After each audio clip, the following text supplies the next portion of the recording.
It's time to duel!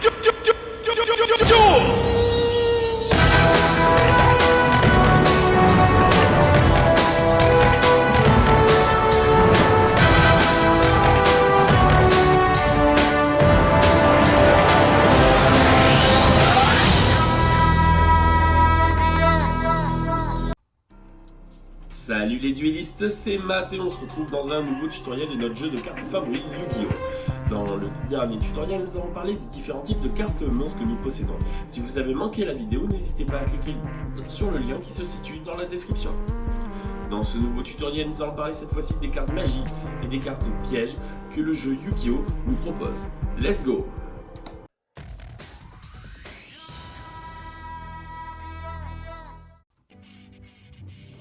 Premièrement, nous allons voir comment lire une carte magique ou une carte piège. La lecture des deux est assez similaire et elle est encore plus simple qu'une carte monstre. Donc pour lire une carte magique, premièrement, qu'est-ce qu'on a? On a un nom, bien évidemment. Nous avons ensuite une icône. Donc notre carte magique ou notre carte piège peut posséder une icône selon le type qu'elle est. Et ensuite, nous avons bien sûr une description de l'effet dans le cadre d'en bas. Voilà comment on lit tout simplement une carte magique ou une carte piège. Nous allons maintenant nous intéresser premièrement aux cartes magiques et ensuite nous parlerons des cartes pièges. C'est parti.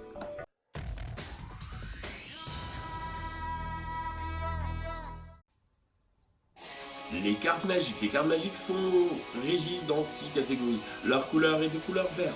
Premièrement, nous avons les cartes magiques de type normal. Une carte magique de type normal est toute simple, car une fois qu'on va l'activer et que son effet va être utilisé, elle ira du terrain au cimetière. Nous avons par la suite les cartes magiques d'équipement. Une carte magique d'équipement est une carte magique avec une icône en forme de croix et quand on va l'activer, on va sélectionner un monstre afin de l'équiper. Tant que le monstre sera sur le terrain et qu'il sera équipé, la carte magique d'équipement restera sur le terrain. Si jamais le monstre quitte le terrain ou il est détruit, à ce moment-là, la carte magique ira directement au cimetière, elle sera donc détruite. Nous avons par la suite les cartes magiques de type rituel. Comme nous avons parlé des monstres rituels qui sont de couleur bleue, en parlant des cartes monstres, on a vu que pour les invoquer, on a parlé des cartes magiques rituelles. Une carte magique rituelle a un symbole en forme de flamme et va nous permettre de faire des invocations rituelles. Nous avons par la suite les cartes magiques de type continu. Une carte magique de type continu a une icône en forme d'infini. Tout simplement. Pourquoi? Ça veut dire que comme son nom l'indique, lorsqu'on va l'activer, son effet va être actif continuellement sur le terrain jusqu'à qu'elle quitte le terrain. Donc tant que la carte magique sera activée, l'effet sera continu. Il en existe différents types, certains qu'on peut déclencher quand on veut, et d'autres qui dès qu'elle est là, l'effet agit directement. Nous avons ensuite les cartes magiques de terrain. Comme on a pu le voir en parlant du terrain de jeu, on peut voir que les cartes magiques de terrain se placent au-dessus de l'extra deck et non dans la limite des 5 cartes magiques pièges que nous possédons. Elles ont une sorte de petit croise assez spécial pour les différencier des cartes magiques d'équipement, pour montrer qu'il s'agit d'une carte magique de terrain. Tout simplement. Chaque joueur peut bien sûr en activer une et en posséder une, chacun sur son côté du terrain. Et pour terminer, la 6e catégorie de cartes magiques sont les cartes magiques de type jeu rapide. Cette carte magique a une sorte d'éclair comme icône et est très spéciale, car on peut aussi les activer durant le tour adverse, contrairement aux autres types de cartes magiques qu'on ne peut activer que durant notre tour. Voilà, c'était pour l'ensemble des cartes magiques ce que nous possédons et leurs icônes.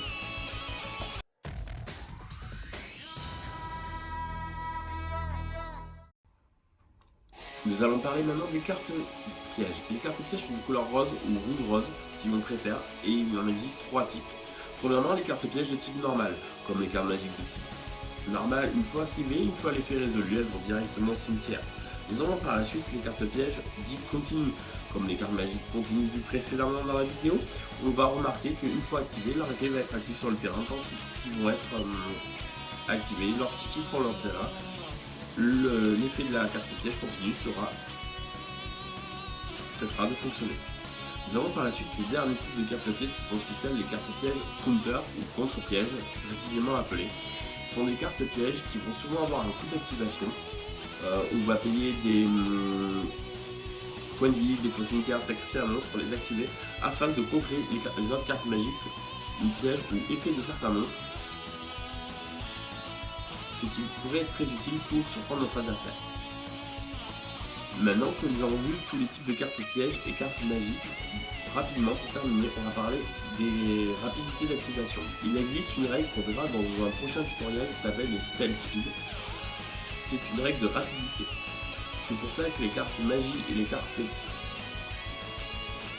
pièges n'ont pas forcément la même rapidité. Une carte piège peut être activée durant le tour adverse, comme les magies rapides, comme certains monstres à effet rapide. Mais on ne pourra les autres catégories de monstres à effet qui ne sont pas effets rapides ou les cartes magiques qui ne sont pas les cartes magiques jeu rapide, ils ne peuvent être activés que durant notre tour. Sauf sous certaines conditions, bien évidemment, qui font que l'effet peut se déclencher. On verra aussi que par rapport à cette règle de speed, les cartes pièges ne peuvent pas être activées directement de notre main. On doit d'abord les poser. Si par exemple on pose une carte piège, on ne pourra l'activer qu'à partir du tour suivant. Pareil, les cartes magiques jeu rapide ont cette même règle. Si on la pose, on ne peut pas l'activer durant le tour où on l'a posée. On oublie d'attendre le tour suivant. Ça veut dire que dès que notre adversaire va commencer à jouer, à ce moment-là, nous pourrons activer la carte magique jeu rapide que nous aurons posée précédemment. Voilà pour généraliser la règle du spell speed. Vélistes, j'espère que cette vidéo sur ce petit tutoriel sur les cartes magiques et pièges vous ont un peu plus éclairé sur ces différents types de cartes. Maintenant, nous avons vu tous les types de cartes mentionnés précédemment, tous les types de cartes magiques et pièges qu'on peut retrouver dans le jeu de duel de monstres, ce qui est quand même énorme puisqu'on a vu le potentiel. Donc n'hésitez pas à poser vos questions dans les commentaires, bien sûr, à vous abonner si vous ne l'êtes pas, et à, bien sûr, n'oubliez pas la petite cloche. Vous serez au courant des prochaines vidéos qui sortiront sur la chaîne. Et bien sûr, Vélistes, je vous dis à bientôt pour une nouvelle vidéo.